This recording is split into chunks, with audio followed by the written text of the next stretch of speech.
So I thought I'd start us off with some humor and levity as we talk about the gravity of such a topic, an experience of war. Whether it's inner war or outer war, which is really the inner war that we have unresolved that leads to the outer fighting that we see. And there's truth there. When Elaine is in the cab speaking about Tolstoy, that was his first title that he was thinking about, In War and Peace, which is a novel that chronicles the French invasion of Russia through the eyes of 5 aristocratic families. And Edwin Starr, who made, the Motown artist, who made War with the tagline, "What is it good for?" famous, they knew that. And it actually became the #1 war protest. And it was released in 1970 as a protest to the Vietnam War, where over 58,000 just Americans were killed, casualties of war. And if you ever look at the statistics of how many individuals who have died at the hand of war, it is staggering. Years ago, I attended a You Can Heal Your Life in Las Vegas, and one of the workshops I attended was hosted by Greg Graydon. And Karen knows I really like Greg Graydon. So he was flashing these slides of statistics from recorded time all over the planet of casualties of war. And I can tell you, we went on, and he stopped it at 10 minutes. And we look at, which dis-ease causes is #1, health concern. Is it heart attack? Is it cancer? Is it diabetes? But I wonder if we would put in those statistics through the recorded record where we began to keep records, the dis-ease of dying as a result of man, woman against man and woman, of death, of genocide. I mean, I just have a few minuscule amount of statistics. During the Korean War, 36,516 Americans lost their lives. In World War I, 405,399 Americans lost their lives, and worldwide, 55,714 people perished. And in World War I, 116,516, and worldwide, 21,228,813. Staggering. This is not news to you, but sometimes it really, when you look at the statistics, it's very jarring. What we do to move through our day in the face of things that we feel so helpless. And if we really look at the core, we say that we're all divine. Many of us are, especially those who wage war, and we wage war within ourselves, are in a sleep state of consciousness. But I believe if we move past that bravado, false pride, and fears in its many forms, and the defense mechanisms that we have learned that become so rote, and how to survive in the midst of chaos and conflict, if we move past that, we find that every divine soul desires peace. There's been many books and songs and documentaries and shows, protests, activists about ending that war. And what happens is war is a disease of consciousness. Because we go about ending that war, a majority of individuals, of nations, of leaders, by looking at what we can do to stop it out here. What needs to be fixed out here? What laws do we need to create? What treaties do we need to do? Who needs to change? Well, we all need to change. Now, I'm not saying that there are some of us who are more asleep than others. If you look at the truth teachings of any truth tradition at the core, it says we cannot have peace in the family, nor in the community, nor in the state, nor in the world, without first having peace within. One person at a time. And we started in our Thursday book club class, Peace in Every Step by Thich Nhat Hanh.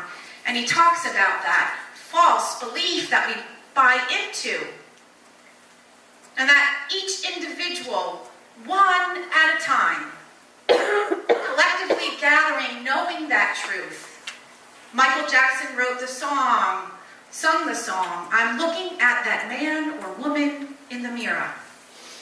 That is our first place that we start.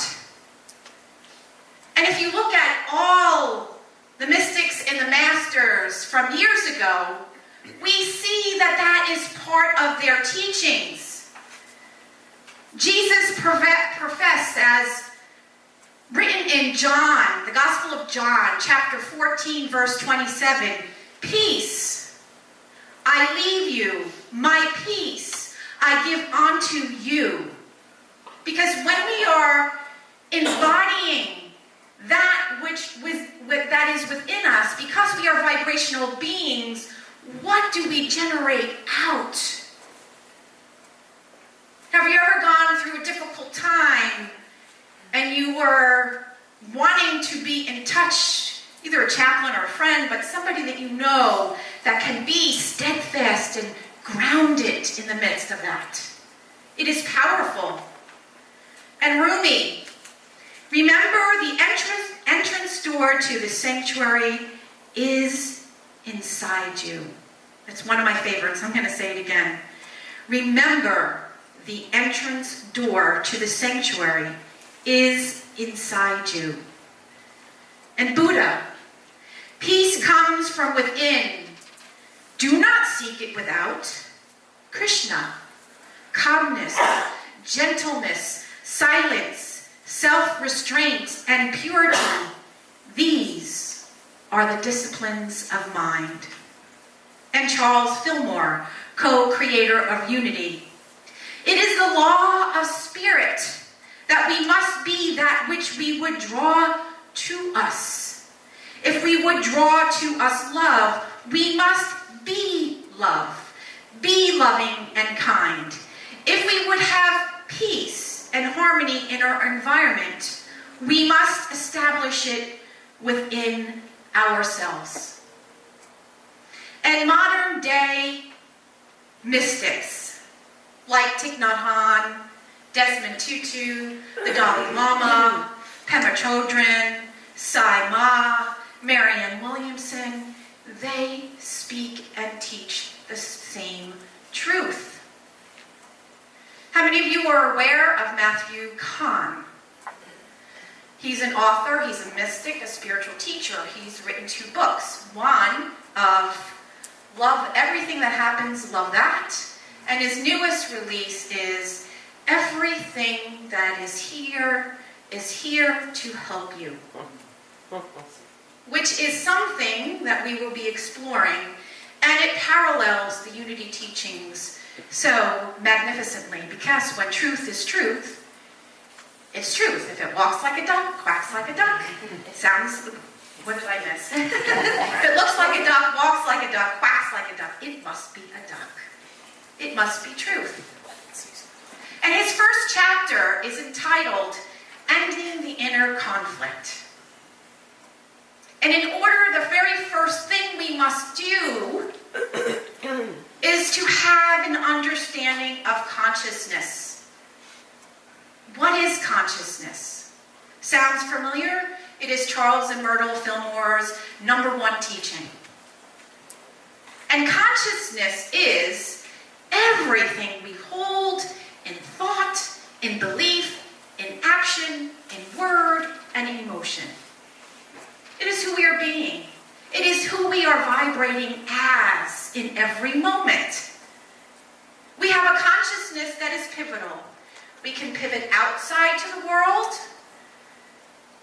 and look for our answers. Jesus spoke of to be in this world, but not of it. We embrace our humanity. But what informs who we are being is the truth, the divine wisdom. It is an inside-out job. We must seek our divine wisdom. That is our guide. All of us have been domesticated. And our ego, and I love Matthew Kahn's definition of ego. Because a lot of times when we look or try to describe ego, it is like this outside force to be reckoned with. It's like a shadow. But ego is an aspect of consciousness, of the same consciousness. And ego is our consciousness in its most dormant state. It is when we are asleep. It's not some separate entity. It's an aspect of consciousness. Think of the phases of the moon, right? Till we get to full moon. In our phases of consciousness, we go from lower consciousness, victim, victor, vessel, verity, which we'll talk more about. Verity is the master. I am the embodiment of the divine. Victim means we are trying to survive. Everything out there is the cause of my suffering. And life sucks because of it.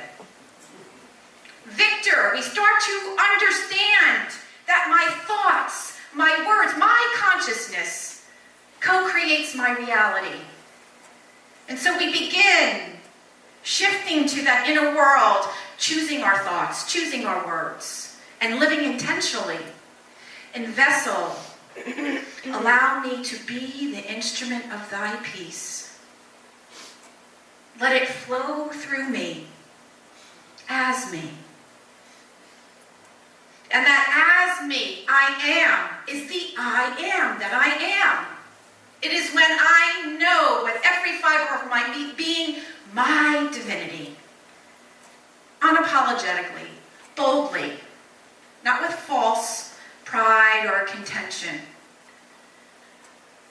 So we must access from within that divine wisdom.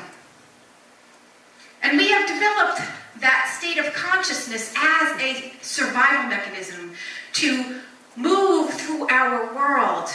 Nobody grew up with a perfect, or what we would define as a perfect family. And in the face of anxiety and stress, we have learned defense mechanisms. We have learned how to go unconsciousness. We have learned how to act, to compete, to defend, because it's all about survival. Physical world, ego consciousness is about survival. It's not right or wrong, it's just recognizing it. If we are in danger, we want to survive. It's going to tell us that reptilian brain is going to alert us. So we don't curse it. We bless it. But it is not going to allow us to inform our highest decisions, because we can feel perceived threat. Because we can create stories. And our higher consciousness, our divine consciousness, is when we are in that full moon stage, awakened, aware, alert, living intentionally, embodying our divine essence. And so, just so that you can be aware, have a clue when you are in ego consciousness, if any of these things are up for you, you can surely know that you are there in that dormant stage. And Matthew Kahn talks about the acronym of WAR. And it is being in that feedback loop of worry, anxiety, and regret. I am filled with worry and anxiety.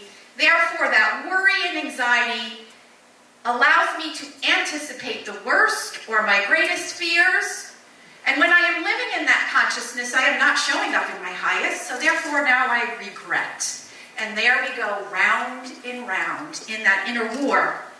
But you could also recognize when you are in that dormant stage, if you are defending, competing, resisting, attacking, blaming, shaming, gossiping, criticizing, constricting, dividing, creating more groups of the other, dominating, worrying, looking for what is wrong, and anticipating your greatest fears. And how could you know if you are in the state of your highest consciousness? If you are looking to dissolve, to cooperate, to commune, to accept, embrace, evolve, expand, encourage, lift up, empower, empathize, inspire, honor, respect, love, look for what is good, seek to understand, and look to transcend. And Matthew Kahn says that to transform our inner war, we must shift out of ego, not fight it, not attack it, and into the brightness of the soul as consciousness begins waking up, limiting beliefs, dissolving self-defeating choices. Notice the word dissolve, not attacking. Dissolving self-defeating choices that no longer resonate, and narrow viewpoints that are exchanged for more expansive perspectives. So what is something easy to help us as we move in our day to see where we are? To awaken, to end that inner war. We're going to go into many things, but for now we're just going to look at having that awareness of choice. And so we can make a pact with ourselves, spelled P-A-A-C. P, present moment. A, awareness. A, allow. C, choose. Present moment. How many of us are fully in the present moment? How many of us check in, or are we on automatic pilot? And as we are in that present moment, we become aware. Not about everything that everybody else is doing wrong, but what is going on in me? What am I feeling? What am I thinking? What are the words that I'm speaking? What am I sensing in my body?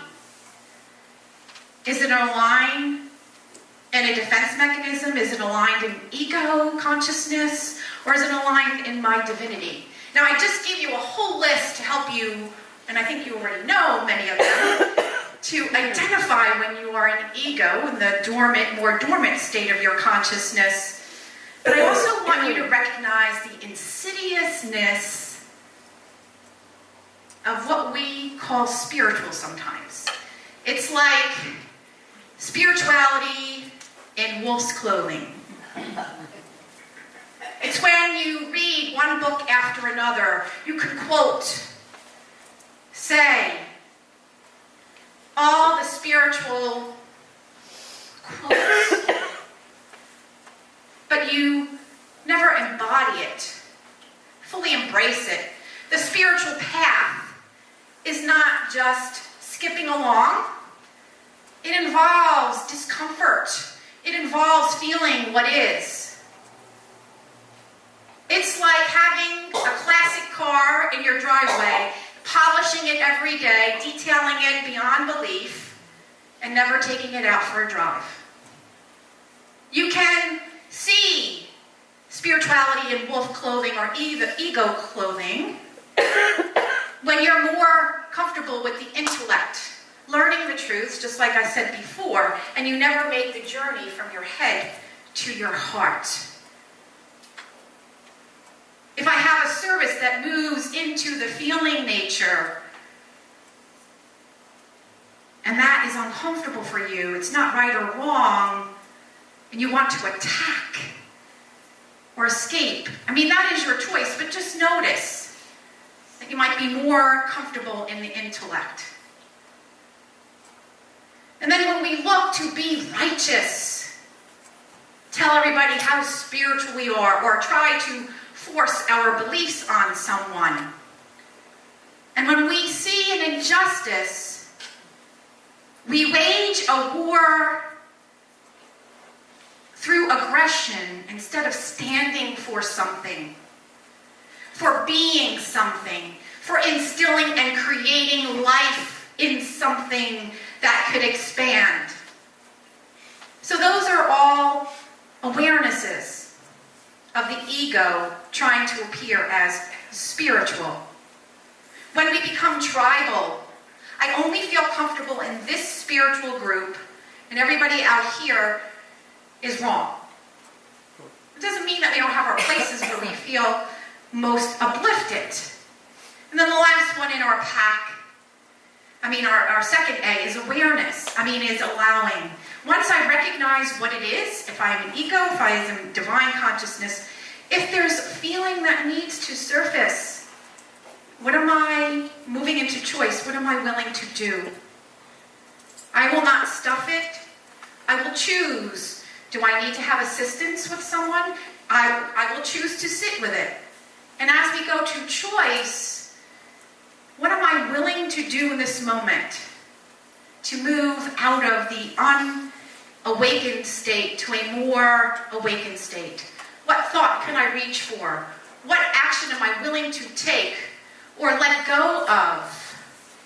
I make an empowered choice.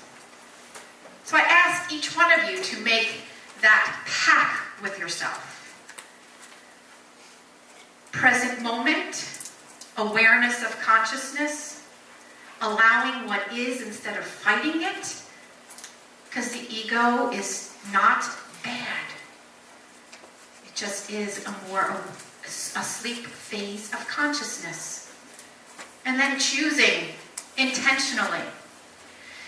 So we are going to be exploring other ways of how to end, or I should say, to experience inner peace, thereby creating peace in the world. And I would like us to end what is entitled Awakening to Peace. And you were given that little handout when you came in. And I would like us to share that together. Together. I accept that the ego is the soul in its most dormant stage of incubation. It is not to be opposed, rejected, or denied, no matter how painful it may be when oscillating between patterns of worry, anticipation, and regret. I accept that I do not worry, anticipate, or regret for any of the reasons I may believe or may have imagined. I am simply playing out these patterns as a way of building momentum to aspire, awaken a consciousness. In knowing it is so, I allow all aspects of the inner war to be healed and resolved as I create more space for my soul to expand. I embrace my most profound healing in the name of love, knowing that I resolve within and assist in transforming each heart throughout, since we are one. Peace and is, so it is. And he invites you to say that on a regular basis. Blessings to each and every one of you, and may you embody the peace of your being.